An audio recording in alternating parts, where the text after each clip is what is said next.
नमस्कार, स्वागत है आपका हमारे खास कार्यक्रम खेत खलिहान और किसान में। और मैं हूं आपके साथ ईशा खान। आज बात करेंगे किसानों के बारे में। किसान लगातार अपने खेतों में, चाहे सर्दी हो चाहे बारिश हो या लगातार कड़ाके की गर्मी पड़ रही हो, अपने खेतों में काम करते हैं और देश के लिए अन्न उगाते हैं। उन किसानों के सामने बहुत सारी परेशानियां होती हैं। कई बार शासन प्रशासन से सहयोग नहीं मिल पाता है। हम बात करेंगे मयूर विहार के यमुना किनारे खेती करने वाले किसानों की। इन किसानों के सामने भी कई परेशानियां हैं। क्या कुछ कहना है इन किसानों का, इस पर देखिए हमारी खास रिपोर्ट। नमस्कार, मैं हूं बिलाल मलिक और आप देख रहे हैं मेरे साथ हमारा खास कार्यक्रम खेत खलिहान और किसान। इस खास कार्यक्रम में हम लोग किसानों की बात करते हैं कि किसान किस तरह से यहाँ पर अपनी फसलों को उगाता है, कि किसान किस तरीके से दिन रात, चाहे सर्दी का मौसम हो या फिर गर्मी का मौसम हो, किस तरीके से मेहनत करता है। एक अन्नदाता इसीलिए कहा जाता है किसान को, क्योंकि वो दिन रात मेहनत करने के बाद, चाहे वो फल हो, सब्जियां हो, गेहूं, मक्का हो, चना हो या फिर कोई और फसल हो, उसको तैयार करने के बाद मार्केट में पहुंचाने का काम करता है।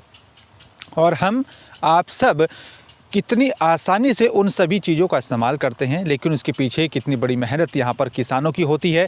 जो किसान दिन रात अपने खेतों में काम करता है, फसलें उगाता है, उसके सामने क्या क्या परेशानियाँ होती हैं, उन सब परेशानियों से हम सब लोग अनजान बने रहते हैं।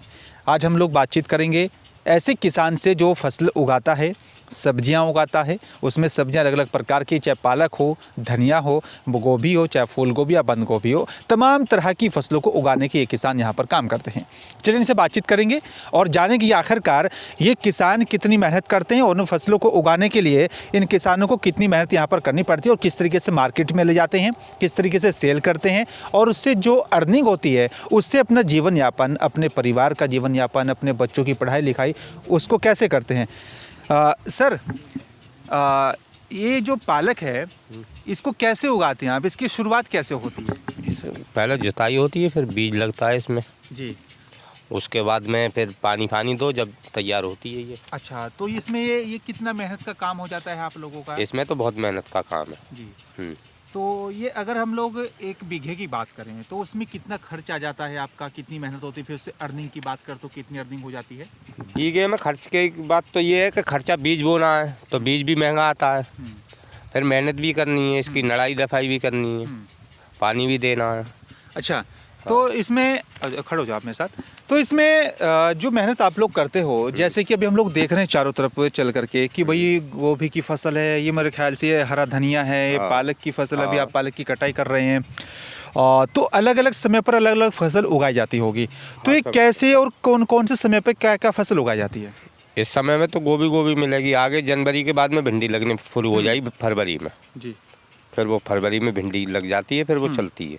और इसमें जैसे कि खाद बीज की अगर हम लोग बात करें, पानी की बात करें, तो उसको कैसे आपको पता लगता है कि इसके अंदर क्या चीज़ चाहिए, हमें खाद डालना है या पानी डालना है, उसको कैसे आपको अनुमान होता है? देसी खाद लगाते हैं जी। देसी खाद जो गोबर का खाद होता है वही गिरते हैं खेत में। और जो यूरिया, डाई, इस तरह की जो ये खाद आ रहे हैं उसका इस्तेमाल होता है? नहीं, उनका बहुत कम इस्तेमाल होता है। अच्छा। हाँ।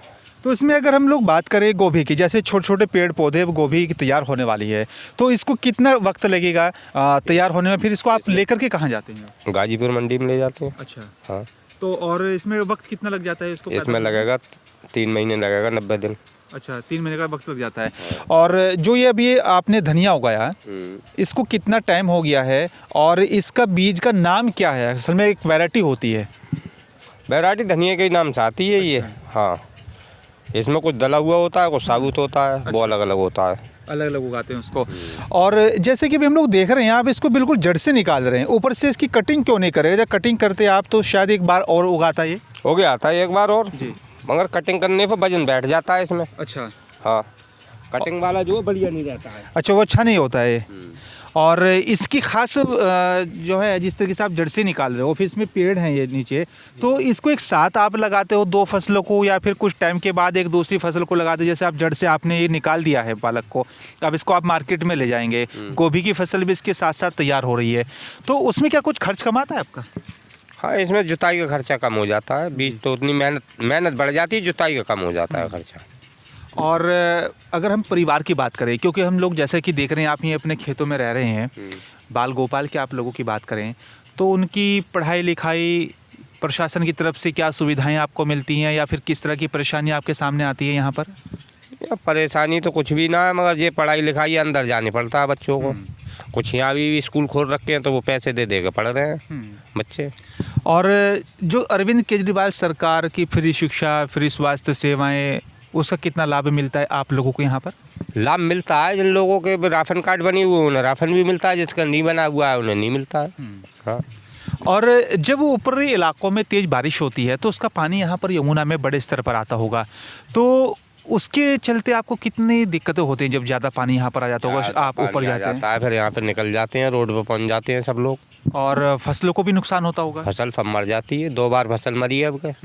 तो कितना नुकसान हुआ होगा, कितने लाखों का नुकसान हुआ होगा आपका? ये लाखों का तो अब जैसा खेत भरा हुआ है तो ये इसमें पता कोई लग रही कितना पैदा होएगा। लाख का भी हो सकता है, 2 लाख का भी हो सकता है। महंगाई आ जाए तो और भी ज़्यादा हो सकता है, मंदा आ गया तो कम हो जाएगा। ये और ये किसानी खेती जो आप लोग यहाँ पर कर रहे हैं, कितना वक्त हो गया आपको किसानी करते हुए, और आप रहने वाले कहाँ के हैं? आपकी पैदाइश यहीं की है? रामपुर की, जिला रामपुर। रामपुर उत्तर प्रदेश। और ये यहाँ पर किसानी खेती आप कितने दिन से कर रहे हैं? हो गए 5-7 साल। अच्छा, 5-7 साल के करीब का वक्त हो गया है। और अगर आपकी फसलें यहाँ पर ख़राब हो जाती हैं तो क्या प्रशासन इससे कुछ सहयोग मिलता है आप लोगों को? नहीं, हमें कोई सहयोग नहीं मिलता है। अच्छा। और क्योंकि जैसे कि मुआवजा मिल जाता है कई बार सरकारों की तरफ से, कभी किसानों को भारी नुकसान हुआ, जितना नुकसान हुआ उसका आकलन किया जाता है, उसके बाद में एक अमाउंट निर्धारित करने के बाद में लेखपाल के माध्यम से वो मिल जाता है किसानों को, उसकी कोई सुविधा नहीं मिलती आप लोगों को? नहीं, हम लोगों को कोई सुविधा नहीं मिलती। अच्छा, ऐसा नाम ले गए अब के लिख के बारिश से पहले, मगर अब मिला कुछ नहीं है किसी को भी अभी। यहाँ का राशन कार्ड नहीं बना अभी आपका? ना। तो उसकी कोई प्रक्रिया जो चल रही है सरकार की, दिल्ली सरकार की, उसका कोई आपको फ़ायदा नहीं मिल पा रहा है? जब राशन कार्ड ही नहीं तो क्या फ़ायदा मिलेगा? जिन लोगों का राशन कार्ड है उन्हें फ़ायदा मिल रहा है। नहीं, राशन कार्ड बनवाने के लिए आप लोगों ने अप्लाई किया हो, पर आपने यहाँ के जो जनप्रतिनिधि, जो पार्षद हैं, उनसे आपने बातचीत की हो कि आप लोग तो काफ़ी वक्त से यहाँ पर रह रहे हैं? बात ही नहीं करी है हमने जी। हम्म। तो आपके परिवार में कौन कौन है? हमारे पिताजी भी हैं, बच्चे भी हैं। अच्छा, सब लोग यहीं पे रहते हैं एक साथ? हाँ, सब लोग ही हैं। तो आपने सुना, ये किसान हैं, रहने वाले उत्तर प्रदेश जिला रामपुर से हैं, लेकिन एक लंबा वक्त यहाँ पर हो गया है इन किसानों को जो यहाँ पर अपनी खेती कर रहे हैं, लेकिन समस्याएं बहुत हैं। जब ऊपरी इलाकों में तेज़ बारिश होती है तो यमुना में पानी का जो जलस्तर है वो बढ़ जाता है, जिसके चलते यहाँ पर किसानों की फसलें ख़राब हो जाती हैं। बड़ा सवाल है कि सरकार और प्रशासन की तरफ से कोई सहयोग नहीं मिल पाता। लाख, 2 लाख, 3 लाख तक का भी नुकसान हो सकता है। जितनी ज़्यादा खेती होगी, जितनी ज़्यादा फसलें होंगी, उन फसलों को काफ़ी नुकसान यहाँ पर पहुँच जाता है। तो चलिए अब हम लोग आपको दिखाएंगे कि गोभी कैसे उगाते हैं। गोभी जो खेत से तैयार होकर के मार्केट में आती है, वो तैयार कैसे होती है, उसका पेड़ कैसे होता है, चलिए अब आपको वो भी दिखाते हैं। असल में पेड़ होता कैसे है बंद गोभी का? ये बंद गोभी का पेड़ है, इसमें फूल आएगा और फूल आने के बाद में ये तैयार हो जाएगी और फिर उसके बाद ये मार्केट में पहुंचेगी। आपको बता दें कि यहाँ पर एक छोटा सा एक दाने के बराबर बीज होता है, उसको ज़मीन में लगाते हैं, फिर एक छोटा सा पौधा तैयार होता है, उस पौधे को फिर जो रीप्लांट किया जाता है, उसके बाद में ये फसलें तैयार होती हैं। लेकिन जिस तरीके से हम लोग बात कर रहे हैं, जैविक खेती यहाँ पर ये की जा रही है। इसमें जो है गाय का, भैंस का, इस तरीके से गोबर का इस्तेमाल यहाँ पर किया जा रहा है। इसमें जैसे कि हम लोग जो है केमिकल इस्तेमाल करते हैं, यूरिया, डाई, NP खाद का इस्तेमाल होता है, तो इन फसलों में यहाँ पर ये किसान नहीं कर रहे हैं। ये किसान यहाँ पर गोबर का इस्तेमाल कर रहे हैं सभी फसलों में। चाहे यहाँ पर बात हम लोग फूल गोभी की करें, बंद गोभी की करें, या फिर धनिया की करें, पालक की करें, जिसके चलते ये एक अच्छी तैयार यहाँ पर फसल हो रही है। तो चलिए आज मेरे साथ सिर्फ इतना ही। अगली बार एक बार फिर से नए किसानों और साथ ही नई फसल के साथ आपके सामने उपस्थित होंगे एक नई और स्टोरी के साथ में। फिलहाल मेरे साथ सिर्फ इतना ही। नमस्कार।